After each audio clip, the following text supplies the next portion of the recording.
হে everyone, so আজকে সকাল সকাল অ্যাকচুয়ালি দুপুর 3টের সময় আমার এসেছিলো কয়েকটা পার্সেল।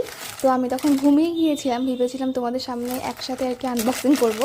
তো ঘুম থেকে উঠে দেখি কি মাহের অলরেডি দেখা হয়ে গেছে। তো এই যে এই দুটো ড্রেস এসেছে আর কি। আমি বাড়িতে অ্যাকচুয়ালি এগুলো পরি, আমার বেশ ভালো লাগে আর এগুলো পরে বেশ আমি কমফোর্ট ফিল করি। তো দেখো, প্রথমটা দেখায়, আমার এই কালারটা ভীষণ পছন্দ হয়েছে আর এতটা সফট ছিল, মানে ভীষণ সুন্দর। তোমরা দেখো, আমার তো সত্যি খুব ভালো লেগেছে। আর এই কালারটা আমার যেটা মনে হচ্ছে পার্টিকুলার আমাকে পরে খুব ভালো লাগছে, মানে নিজের ওপিনিয়ন আর কি। আর ভীষণ পরেও খুব একটা কমফোর্ট ফিল আসছে আর কি। আর আমার যেহেতু একটু বাড়িতে পরবো আর বরাবরই আমি লুজ পরতে একটু বেশিই ভালোবাসি। তো তারপরে এখন দেখো টুইং চলে এসেছি। তো রেডটা বেশ ভালো লেগেছে আর দুটোই খুব ভালো।